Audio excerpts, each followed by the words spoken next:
Olá a todos, eu sou a Ana dos Sonhos de uma Leitora e hoje venho-vos falar dos livrinhos que eu li durante o mês de março.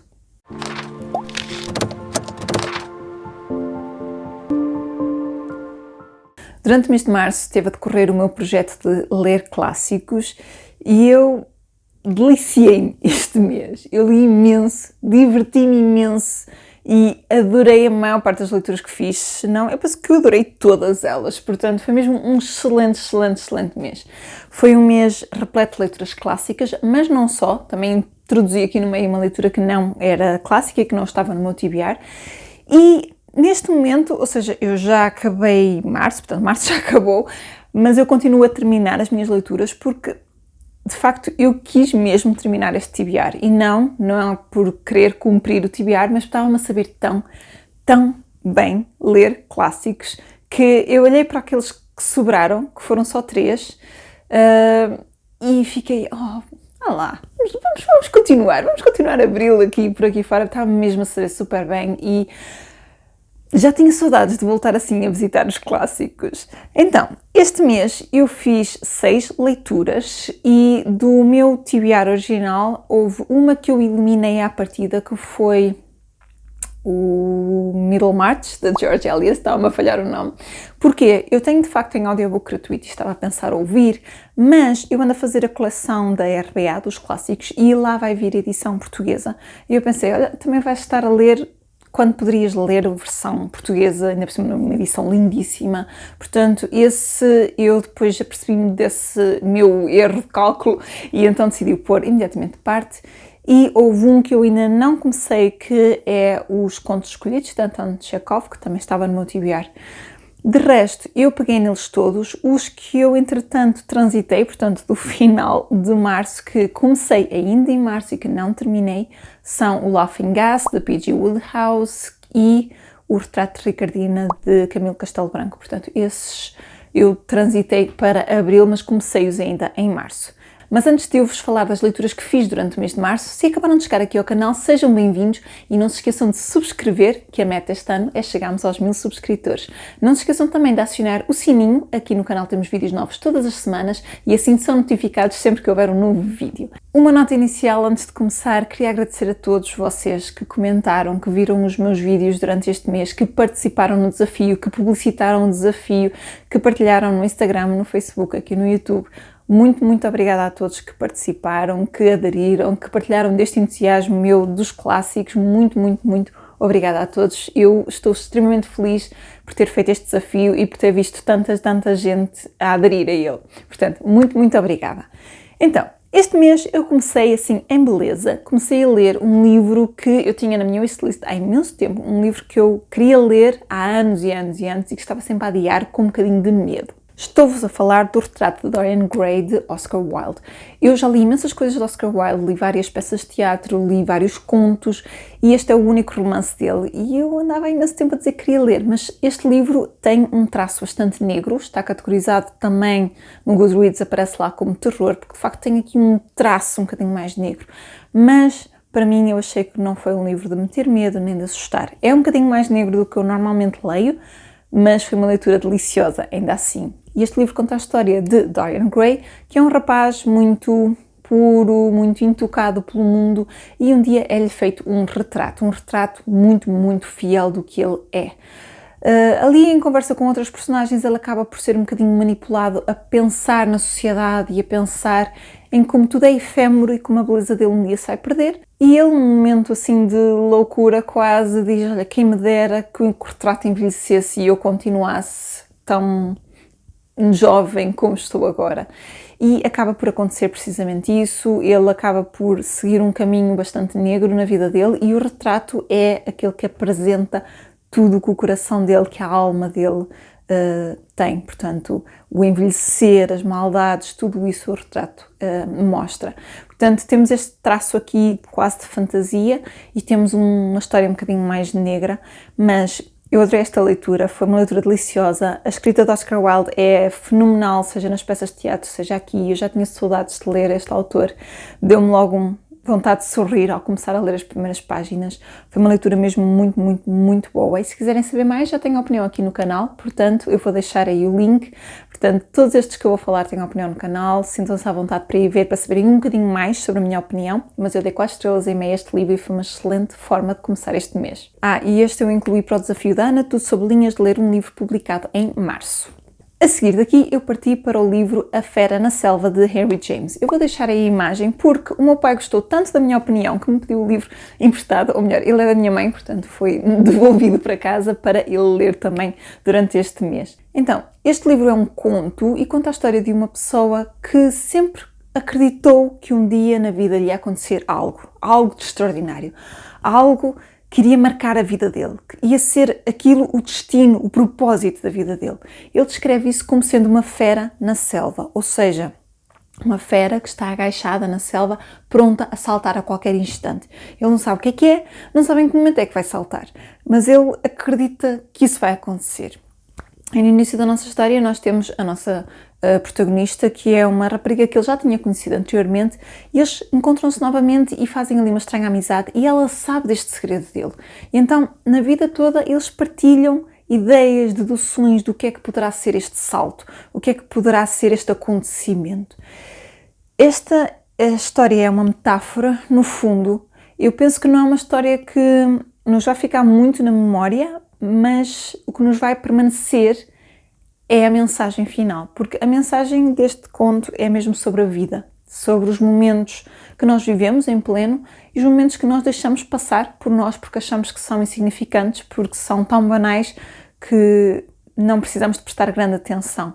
Portanto, é uma história sobre valorizar a vida, sobre não deixar a vida passar por nós, e é uma história que nos mexe nas emoções nesse sentido.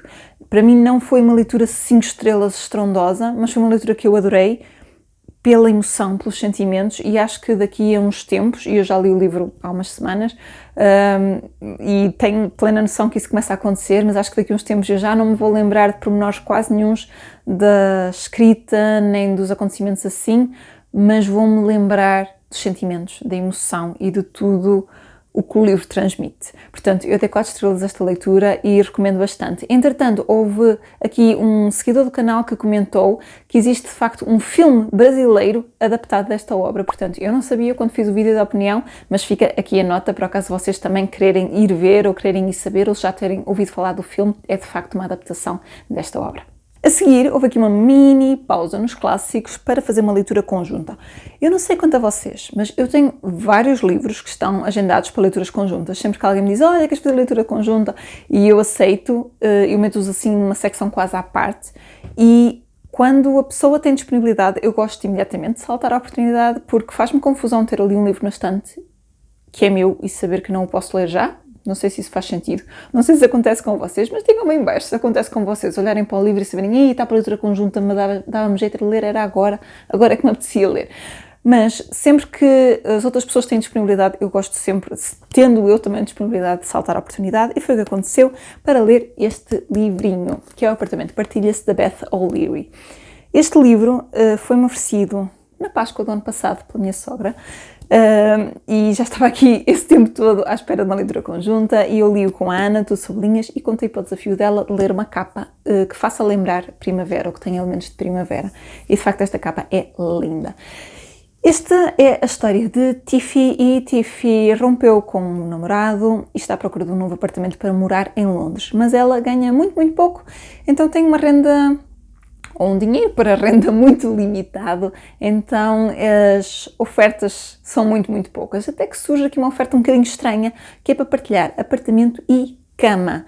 Ou seja, o dono do apartamento é um enfermeiro, trabalha nos cuidados paliativos e trabalha durante a noite e ao fim de semana não está. Portanto, ao fim de semana e durante a noite o apartamento é dela, durante o horário em que ela está a trabalhar o apartamento é dele. Ela acaba por aceitar por necessidade e a pouco e pouco eles começam a trocar post-its de algumas trocas de informação, no início banais, até que começam mesmo a formar uma certa amizade com os post-its. Há bastantes histórias aqui por trás que se cruzam e entrecruzam, pormenores muito interessantes que são abordados, temáticas bastante fortes. Se quiserem saber mais uma vez, vejam a minha opinião, eu falo um bocadinho mais sobre isso, porque foram os elementos de trás que me fizeram envolver tanto na história. Eu adorei esta leitura, diverti-me imenso, ri-me imenso, tem capítulos muito curtos, é uma leitura muito fluida, tem elementos, lá está, uma mensagem mais forte, tem aqui temas que são abordados que são um bocadinho mais complicados, mas a autora conseguiu dar uma certa leveza à história toda e eu percebo de facto a fama deste livro, porque foi uma leitura mesmo muito divertida. Apesar de ter este tamanho, eu não conseguia pousar o livro, eu li-o nos atrás e diverti-me mesmo muito. Eu dei 4 estrelas e meia. É um livro que também vai ser adaptado para a série muito em breve, que já tem casting e eu mal posso esperar para ver. De seguida, voltei aos clássicos e comecei com A Casa Assombrada e Outros Contos, de Virginia Woolf. Este é um livro muito pequenino de contos desta autora. Eu nunca tinha lido nada desta autora e pareceu-me uma ótima oportunidade de começar. Quando eu comecei este livro, a minha ideia era ler um conto daqui e depois intercalar com outros livros e ir lendo contos daqui.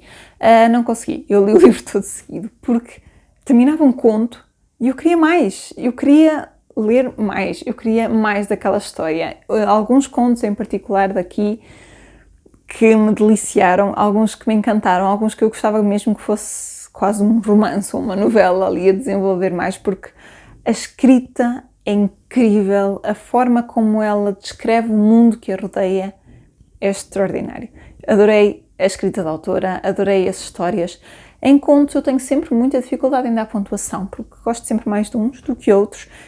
E neste caso, ainda assim, eu dei-lhe 4 estrelas e meia, porque eu gostei de todos, alguns um bocadinho menos, alguns disseram-me menos, mas gostei mesmo muito, portanto, daí fica a minha pontuação e mal posso esperar para pegar noutras coisas desta autora. Se quiserem saber de que contos é que eu gostei mais uma vez, já tenho a opinião aqui no canal e eu lá falo de que contos daqui é que eu gostei mais de ler.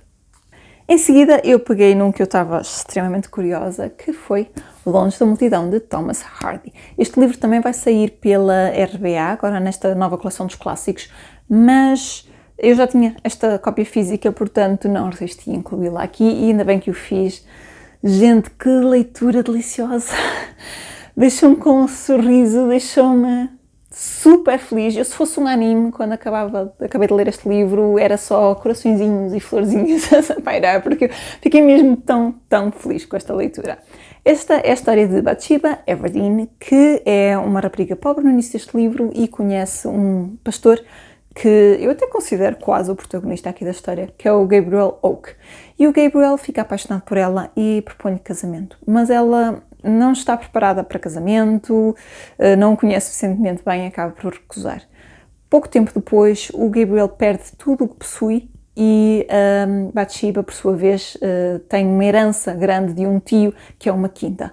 Ela acaba por empregar o Gabriel, que vai parar à quinta dela sem saber que é dela. E temos aqui um bocadinho a jornada dela como mulher, no século XIX, a gerir a quinta, ela própria. Portanto, temos aqui este traço assim, um bocadinho quase novidade. No século XIX, uma mulher sozinha, solteira, a liderar aqui uma quinta. Ao mesmo tempo, nós, além do Gabriel, que sabemos que tem este amor por ela, que nunca morreu, vão-nos surgir mais 2 personagens, mais 2 homens que se vão apaixonar pela Bathsheba. Esta é uma história sobre o sentimento humano, sobre a relação humana, sobre o que é o verdadeiro amor, sobre o que é que nos seduz e o que é que nos mete com os pés assentes na terra. A Bathsheba é uma personagem que é muito sensata em alguns pontos e muito facilmente movível noutros, muito facilmente seduzida noutros. Portanto, é uma personagem muito humana, muito real e eu adorei esta leitura. Acho que está perfeitamente bem construída, tem descrições aqui que são incríveis. Não sei, ficou assim um já dos meus novos preferidos, gostei mesmo muito. Adorei a tradução desta edição, parabéns à presença, porque está uma tradução muito bem conseguida. E estou ansiosa por ver o filme. E eu falei que o filme, eu falei no meu vídeo de opinião que o filme estava numa plataforma que achava que era a Netflix, não é, está na Disney Plus. Eu sabia que estava aí numa plataforma algures, portanto eu já fui confirmar, está na Disney Plus, o filme mais recente de 2015, se quiserem ver, portanto vão lá espreitar. Eu dei 5 estrelas a este livro, recomendo imenso. E a seguir, eu peguei no Jogador, de Fyodor Dostoiévski. Eu achava que já não ia conseguir ler mais nada no final de março, depois do Longe da Multidão, ainda li este inteirinho, que também foi uma leitura que eu não conseguia pausar. Este livro conta a história de Alexis e ele é um tutor de uma família que está neste momento de férias num hotel, e esta é uma história que joga à volta do jogo. Este foi um trocadilho não intencionado. Mais especificamente dos jogos de apostas da roleta. Este é um livro sobre o vício do jogo, sobre o que é que o ganhar, o perder, o apostar, o que é que tudo isso, que sentimentos é que surgem na pessoa, de que forma é que uma pessoa muito sensata pode perder a cabeça por causa do jogo, de que forma é que uma pessoa pode pôr tudo a perder. É um livro extremamente bem conseguido, é uma novela, é bastante curto, tem capítulos muito curtos, que é uma coisa que eu aprecio imenso, porque dão sempre muito ritmo à leitura, e é um estilo de escrita tal que no início eu nem percebia o que é que estava a passar. Nós temos uma narração na primeira pessoa, eu não sabia quem era o protagonista, só vários capítulos para a frente é que eles dizem o nome do protagonista, a profissão dele, e só depois é que percebemos o que é que se está ali a passar, porque de facto tem uma escrita tão bem construída, tão bem trabalhada, foi mesmo muito, muito, muito bom, e eu gostei muito desta leitura e li-o de um dia para o outro. Este também foi um livro que eu achei muito engraçado, porque descobri que o autor adorava jogar roleta, portanto daí ter-se inspirado nisso para escrever esta história, mas ao mesmo tempo ele tinha uma dívida de jogo que precisava de pagar urgentemente, então ele parou de escrever O Crime e Castigo para vir escrever este, também influenciado por essa necessidade por causa da dívida de jogo. Portanto é uma relação muito, muito engraçada, e o autor transmite aqui mesmo muito, muito bem tudo à volta do jogo, todos os sentimentos que daí vêm. Portanto eu dei 4 estrelas bem gordinhas a este livro. E é isso, pessoal. Depois destes livrinhos eu ainda comecei O Retrato de Ricardina, do Camilo Castelo Branco, e comecei também o Laughing Gas, de P.G. Wodehouse, mas entretanto não os terminei em março, portanto terão que esperar um bocadinho para ver a minha opinião, mas também não deve tardar a sair, porque eu estou aí com um ritmo de leitura muito, muito acelerado. Quanto aos contos escolhidos, que era o outro livro que estava no meu TBR, eu vou incluir agora em abril, vou incluir para o projeto da outra Mafalda, de Abril Contos 1000, que é ler contos, e como é um livro de contos, vou jogar aqui com as duas coisas. Digam-me em baixo se já leram algum destes livros, se estão curiosos para ler. Digam-me também que leituras fizeram este mês, se ainda não me disseram durante o mês. Partilhem comigo que leituras é que fizeram, o que é que acharam das leituras que fizeram, se foram boas leituras, se foram más leituras. Deixem-me tudo na caixa de comentários. Mais uma vez, muito, muito obrigada a todos que participaram, todos os que partilharam, todos os que falaram do desafio nos canais, nas páginas de Instagram. Muito, muito, muito obrigada a todos por terem participado nesta jornada clássica comigo. E não se esqueçam de deixarem então um gosto neste vídeo, de partilharem com todos os vossos amigos e de subscrever o canal se não tiverem feito. Se quiserem comprar algum destes livrinhos, eu recordo que tenho links de afiliados na descrição do vídeo, para vocês não terem qualquer custo utilizá-los, mas quando fazem as compras através deles, estão a contribuir para o projeto crescer, e eu agradeço-vos muito mais uma vez. Eu vejo-vos a todos no próximo vídeo. Até lá, fiquem bem e boas leituras!